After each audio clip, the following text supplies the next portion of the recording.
Hello YouTube, welcome in. Today we're gonna be watching Foods You Shouldn't Eat But Technically Can by The Poopy Show. Please enjoy and don't eat the food. Hi, welcome to an episode of Reasons Why I'm Not Allowed Outside Anymore. Even though I think we've all experienced the desire to eat things that aren't food. Oh hell There's a yeah! subreddit in a TLC show that revolve around this desire, so Oh it hell must be yeah! common. Of course, some of those things can end up being your last meal, but others you can technically safely consume on a semi-regular basis with no adverse effects. People might think you're a weirdo and your friends will start avoiding you, but you'll be physically unharmed. Today, we talk about these foods, which I have dubbed technically allowed snacks, starting with trees. This is a fantasy of mine because of that one episode of Johnny Bravo where he gets served roasted sequoia by a handsome Amazonian woman. Sequoia, oh boy! But to answer the question, can we straight up eat trees? I'll need to talk a bit about cellulose. See, unlike animal cells, plant cells have cell walls, and what are those? Cellulose. And what's that? A bunch of glucose molecules. So it's basically a long chain of sugar, but also the main component of wood. That means we can eat it, right? Well, although cellulose has the same nutritional value and makeup as starch, which is edible and yummy, there's one major difference between them. The molecules are linked differently. So while you can technically eat cellulose, you will not digest it. Oh no, glucose molecules joined by beta linkage do not agree with me. Shut the fuck. An example of this that you definitely come across is seeing a random corn kernel on a floater. This happens because corn is encased in a shell made up of cellulose. The inside is starch, but if you don't chew properly, you won't get to it. And the whole thing... That's why we're sitting cold! Oh my god, okay, what the fuck? What the fuck is this picture? Just pass through. Animals like beavers... But doesn't mean we can technically wait. Does that mean I can make pancakes with wood? Like taking a piece of wood, okay? Blending it into small pieces and then treating it like flour. Can I make pancakes without wood? How would it taste like? I saw one dude who was like trying to smoke everything he could with wood to make like a wood flavor. But I would like to eat it. I mean, I already licked a lot of trees in my life. And I might have, well, chew on some benches. But other than this, yeah, I need to test it out. Do I have no tree in my room? And I don't want to go outside. So that's pretty bad. That's pretty bad. But it's okay, it's okay. When I will be going outside next time, I'm taking some branches back with me home. Rabbits and, I don't know, squirrels probably, those fat fucks eat anything, have microorganisms in their gut that produce the enzyme cellulase. They get to eat wood.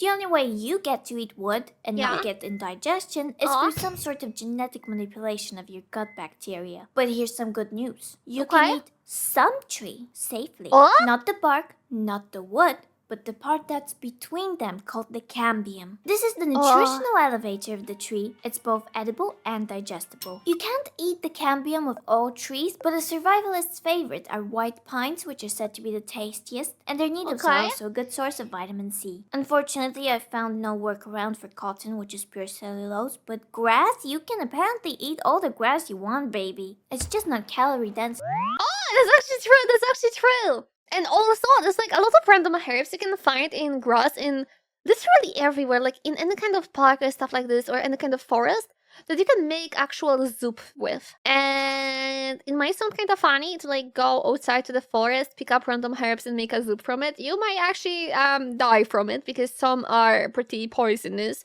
and some are even more poisonous. But there's one specific herb that kind of grows everywhere in Polish forests, and you can basically make a soup with it. And I remember it because I used to randomly pick up stuff and boil them and eat them. And after it, I was researching what they eat. I think that is pretty much. I think sometimes I'm just really glad that I was lucky enough to survive my childhood. So, it is what it is. It is what it is. But also, it's the same for some flowers. You can still eat some flowers, but I wouldn't recommend eating flowers petals. Like, For example, the roses, if you're gonna like pick a random flower roses petals, they are usually really, really bitter, and they're so bitter you don't really want to eat them. Like, if you want to make a tea from roses, I would say it's better to look for a specific type of the rose that is like grown specifically for the tea.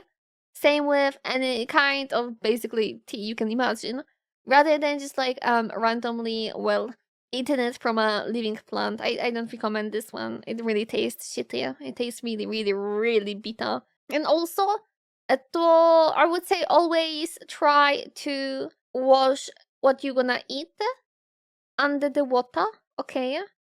Because if you're just picking some petals from flowers in your garden, they have probably some chemicals sprayed on them when they grow. And if you just randomly take them from the forest, there's a pretty big chance some random animal pissed on them. So yeah, always wash your flowers before you're gonna eat them. Enough for survival situations. That being said, for legal reasons, do not eat this. I'm not encouraging you to even try. Next. Dirt. Dirt is another thing you can eat if you really want to. I've discovered that many indigenous tribes and women on Etsy habitually consume clay, but just plain dirt can be dangerous and give you parasites, heavy metal poisoning, too much potassium disease, and it can also block your intestines. A little bit of dirt, though, can actually be beneficial. Research has suggested that people who grow up on farms, for instance, have lower rates of Crohn's disease, asthma, and allergies. The desire to eat dirt may come from a condition known as pica, which is an eating disorder sometimes linked to nutritional deficiencies. But the medical term for eating dirt, which was first described by Hippocrates, is called geophagia. The practice is more common than you think, possibly because clay can absorb toxins and thus help a person with some stomach issues. Additionally, many pregnant women crave dirt in, I quote, an instinctual effort to protect against harm from toxins and pathogens. Clay and dirt are easily digestible, but keep in mind, the people who eat dirt are eating clean or fresh earth from the subsurface of the ground, as bacteria and parasites are normally found in the topsoil. For legal reasons, do not eat this. I'm not encouraging you to even try. Do you know what this reminds me of? It reminds me of the Fear and Hunger, where you can basically feed your group members that. And I always used to feed the little girl in my party that it is what it is. And it also reminds me of sometimes if people are anemic, they crave ice. Like they literally just take ice and they just suck ice and nothing more. It's weird, but I know a lot of people who are like this because they're anemic. Wait, what? Sorry, but have you ever had your stomach pumped? Pukanie żołądka for any reason like that? For eating random stuff? No, not really. You can say I was building my stomach tolerance since I was really little. Why do they like to suck on ice? Apparently it has something to do with the anemic thingy. With being anemic. Though I don't remember like the reasoning behind it. I think there is some research on it, though I cannot really remember it. So I'm sorry I cannot drop name of the research. The next food / not really food is again me being far too influenced by cartoons. But listen, a whole ass beehive. Now, I hate honey because it has the same flavor profile as an elderly woman's house, but honeycomb looks exquisite. And it's actually the optimum way. Actually, honey, amazing. Honey bee, honey hive. Disgusting. Can you imagine eating soap? Like a cube of soap. That's what kind of texture the bee... No, I'm sorry, not the soap. The wax. Imagine just eating wax. That's how it is to eat the beehive. It's like... It's really... how to explain it even? It is really, really smooth, but at the same time, it's like... You cannot really chew it. Because it keeps like blended with each other, so we cannot chew it too well even. I don't know. It gives me like bad sensory feeling. I absolutely hate it. That's disgusting. Like I love honey, but a honey hive, beehive, honeycomb, disgusting. Absolutely disgusting. Do you eat spicy dishes? No, I absolutely cannot eat spicy stuff. I ate a lot of weird stuff in my life, okay? But I cannot handle anything spicy. Literally, my belly cannot handle two things. One of them is spicy, and second of them is lactose. The milk and the spiciness. The only thing I cannot handle. But the random plants I was growing randomly, random herbs I found and decided I'm gonna grow them. It's okay, it's okay. But the milk? God forbid. Way to consume honey. I know it'd be extremely dangerous to eat a whole hive with bees Yeah. in it, but luckily in some Asian countries, a roasted honeycomb containing bee larvae is a type of street food. And you know I don't fuck around with the winter bulk. If I can get some extra protein and calories in my meal, that's a win. The same goes for the next food on the list, a whole banana. There is no dignity in eating a banana. It is a fruit meant to be eaten privately and in shame. Because first, you gotta peel. Yes! Imagine you talking with someone, you're opening the banana, and you're trying to like, you're still talking with them. So you need to like contain the eye contact. That is my autistic hell. Like eye contact in the first place, and then eating a banana and trying to like keep the eye contact. Like you're deep throating this freaking banana. We're looking them deep into their fucking eyes. Like there needs to be some kind of like social rules for eating a banana when you're with people. Literally. But at the same time, it feels fascinating when you're eating a banana and you're talking with someone, you're looking deep into their eyes, and you just like deep throat the entire banana into your throat or something. And look at them, and you're like asserting the dominance, and you're looking at them and be like, yeah. Same with the hot dog. Yeah, and same with the ice cream. But ice cream because in Polish, doing an ice cream is like doing a blowjob. So like ice cream as a word is pretty much it's pretty much recognized as blowjob literally.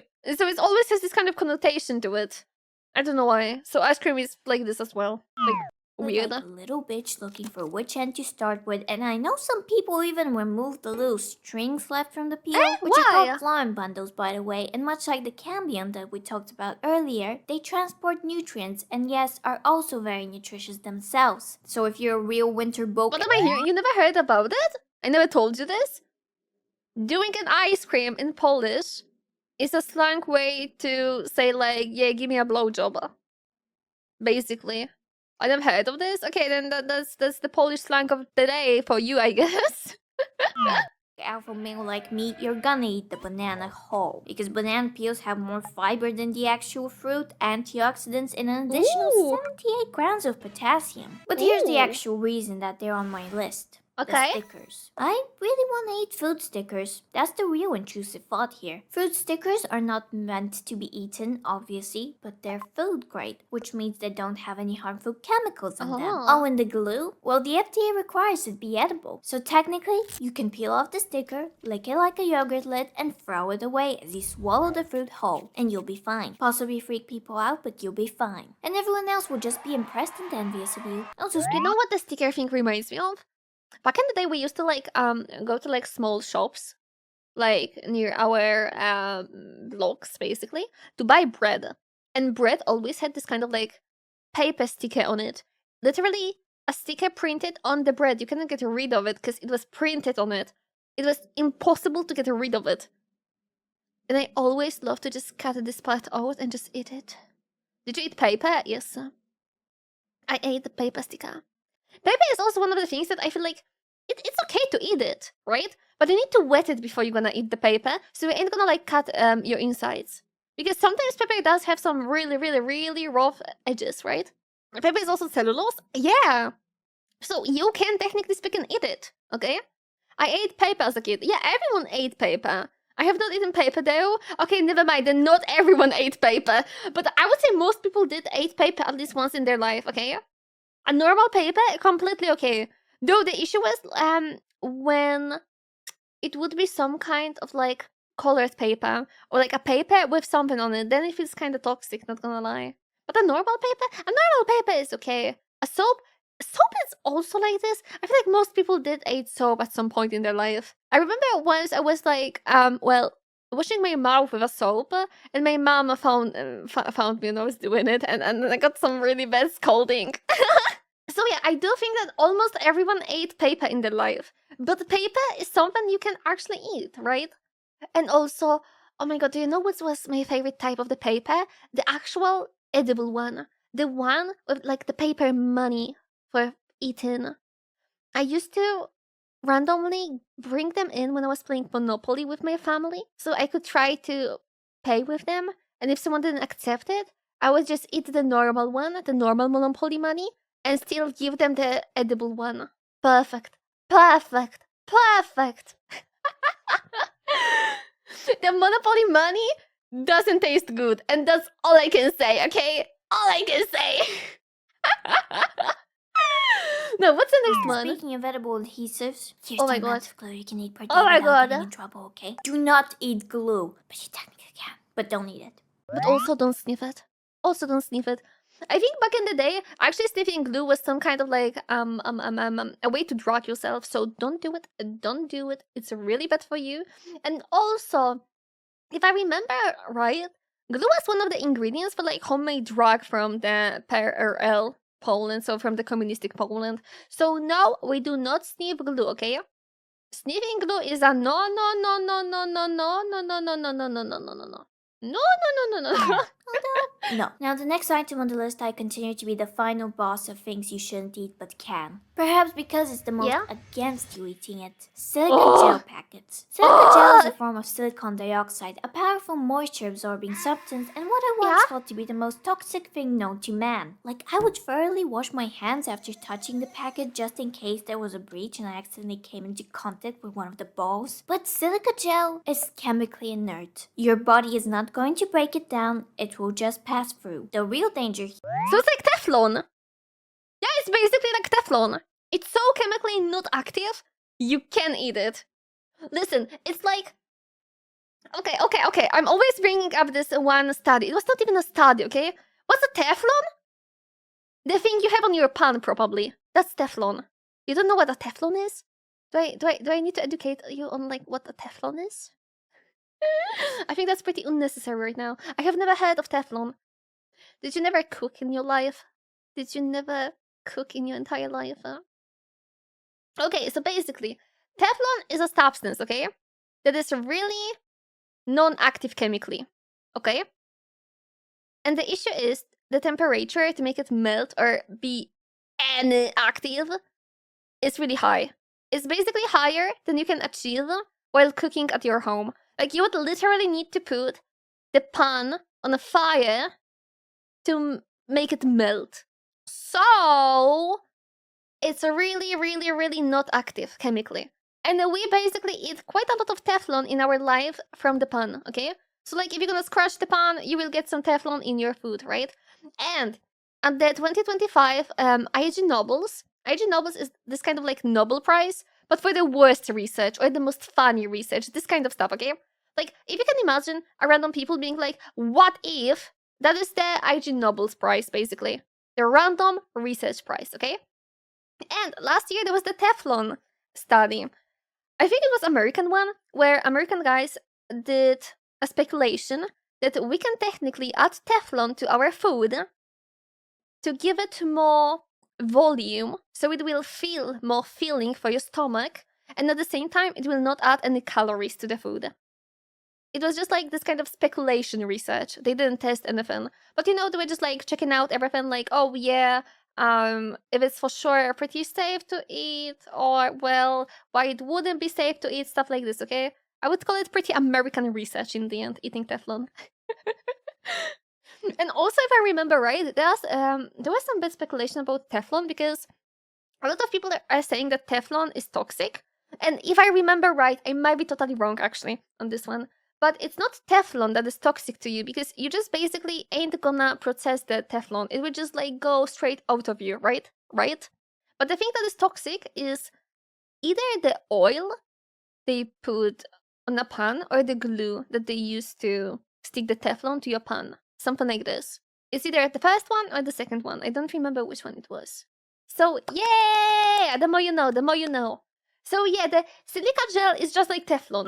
Here is actually choking. So it is in fact best if you do get it down to your stomach. The Oh. same kind of goes for styrofoam. Styrofoam is the commercial name for polystyrene, a petroleum-based chemical compound. Although many petroleum products will give you hydrocarbon poisoning, styrofoam does not break down and it cannot be absorbed into your body. The only risk here is once again choking. So petroleum-based cottage cheese, technically allowed. And now, Okay. it's not harmful for you to eat it, but it is harming the environment. The new Yeah. age packing peanuts that look like corn puffs are, well, most often made out of cornstarch. So you I love to eat them. When I get packaged with those, I always need to taste at least one of them.